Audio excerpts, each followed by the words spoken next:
We left off 708. 708, the second paragraph. The Chovos HaLevavos shows us, says a person invests so much in his physicality, or his material needs.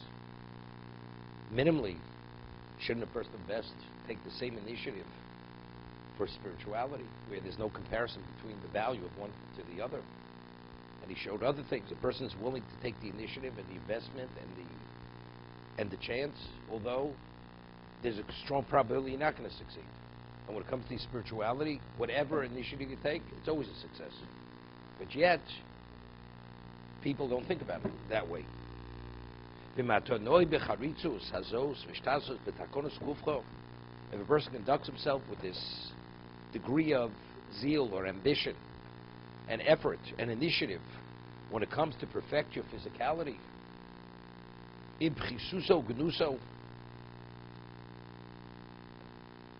despite, he says, its unworthiness and its baseness,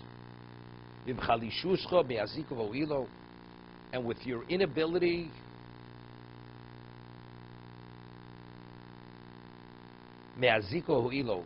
to harm it, meaning if a person is meant to be harmed, hurt, you have no control over it. And to benefit it, also you have no, it's not within your power. You can take initiative, but whether you succeed or fail, it's not up to you. It's up to Hashem. How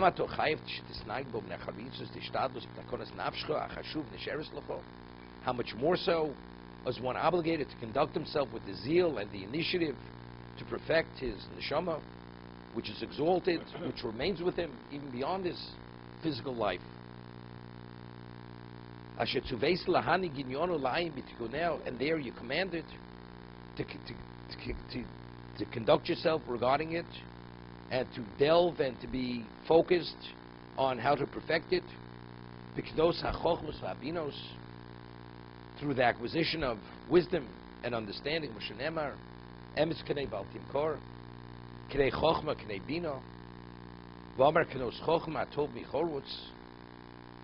Acquiring wisdom, matov bichorutz. He's explaining, he tears his chorutz as gold here. V'omar de chochma l'nafshecho. Right, it's part of the Zbir on Shabbos too. De chochma l'nafshecho. What is the value of chochma? Nafshecho. It has relevance to neshama. V'omar im chochamto loch. If you're wise, who's the beneficiary? You yourself is interesting. Rashi always used to say over, quote, Rabbi Panovich. He was the Rabbi Panovich before the Panovich Rav was economy. Before he was there. So he used to say over, he was known as the genius. Chaim Brisker said on Rabbi Panovich's Rabinowitz. He said that Chaim Brisker was one of the Panovich genius. And he said in his life he never met a genius as great as Rabbi Panovich. That's what kind of genius he was. So Rabbi Panovich used to say that a person says, what's the value? A person is an expert in certain subject matter. So you're able to lecture on it, to disseminate it, to teach it to others. So the physical person, when it comes to Torah has its own innate value. That you possess Torah itself, that's an accomplishment. That's the objective. Of course, you have an obligation to disseminate it to other things. A person is the greatest physicist in the world, and he knows physics, but he does nothing with it. So what's its value? So you know physics. There's nothing you can't figure out, but what's its value? It has no innate value. It's only its application is its value. Torah, in its essence, it's its value. This is im chochamto loch. If you become wise, you become wise for yourself. That's the tikkun on neshama. That's the perfecting of one's own spirituality. A person is locked away in some forest somewhere, in a cabin nobody knows even exists. Start his Torah day and night, and it begins and ends with that. He does not do more than that. Because that itself has its own innate value. It's a manifestation for the world. I mean, it's generating kedusha to the whole world. Right? There's something that Chaim Volozhin cites, that if there be a moment where Torah ceases to be studied, the world reverts back to pre-existence. Any spiritual acquisition you do, it's yours. It cannot be taken away from you. The only one who could deny it to the person, it's only the person himself. Regarding any material accomplished acquisition, it can be taken from the person.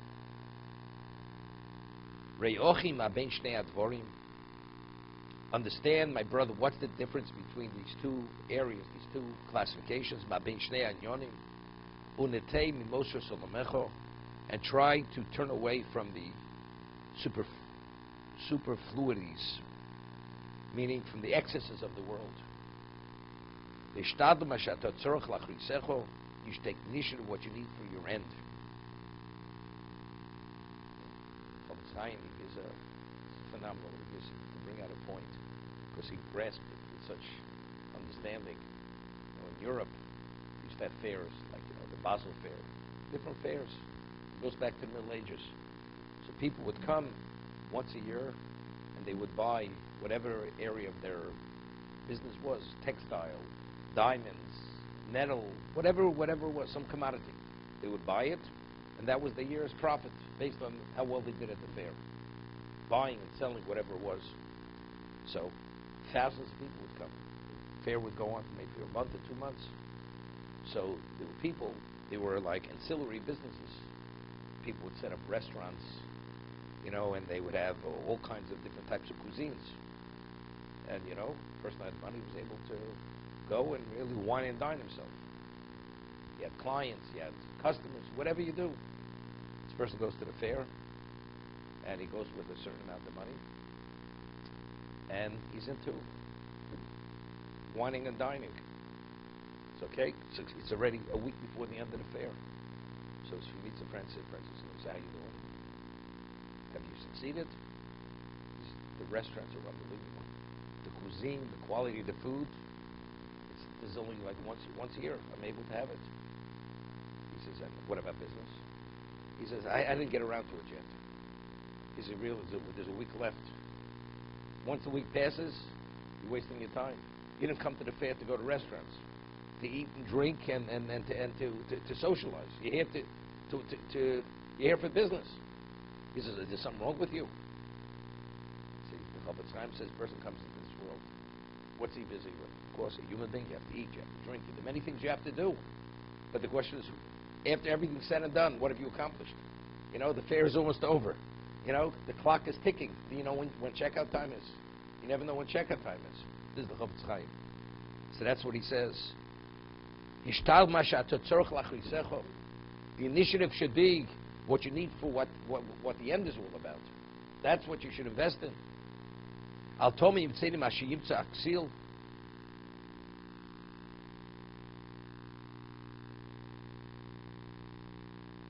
He says, am I any worse than...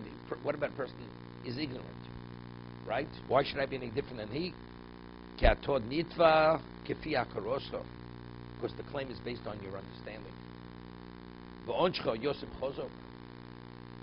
Person that knows very little. He's going to be judged based on his station in life.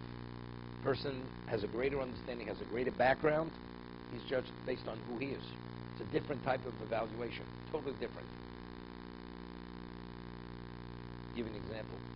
Person is trained in rescue, or is a doctor. He's able to save a life.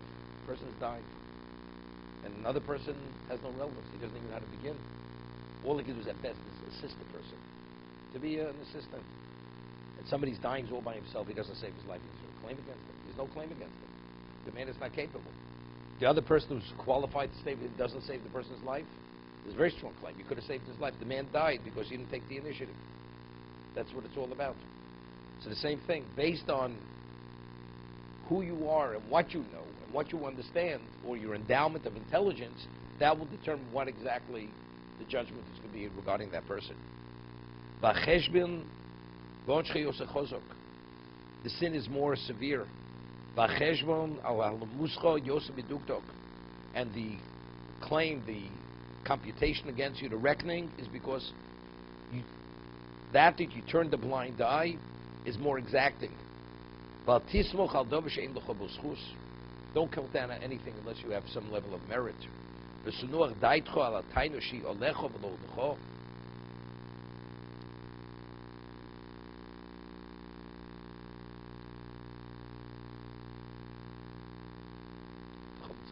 Bring this point out. We say it in an undertone when we read the Tochacha. But yet, when we come to a pasuk in the Tochacha, in Kosai, al-Qul reads it out loud. V'zacharti l'cho, right? Es brisi Yaakov, es brisi Yitzchok, es brisi Avram. That's read out loud. Why? Somebody once asked the Dubna Magid. So he explained everything within the allegory with a mushal. So he says exactly what he's saying over here. There were two people were partners in crime. One was the son of the tailor, the son of the rabbi. And sure enough, they were caught. They come before the judge, and the judge rules for the tailor's son 100 hours of community service. So the rabbi's son, when he hears the verdict, he's relieved. You have a compassionate judge here. It's not so terrible. The rabbi's son looks before the judge, 25 years hard labor. He's like shocked. He says, why? What do we have, a two-track system here? We came upon the idea together. We were involved together. Why am I more guilty than he is? No, he says, the claim's a strong basis. Who is he? He's the son of a tailor. What kind of role model did he have? What kind of education did he have? The son of a tailor. You're the son of a rabbi. You had a role model. You have a different understanding. Therefore, he says, the world, they steal, they commit adultery, they do everything under the sun. Hashem leaves them alone. The Jew, all of a sudden, he steps out of line a little bit right away. Hashem comes down hard on him. Is it a double-track system? Zochati look, it's Brisi Yaakov. Who do you come from? Who did they come from? That's the difference. Where you come from, it's a different standard. Therefore, we talk about Tochacha. That's the Dubna Magid. To be continued.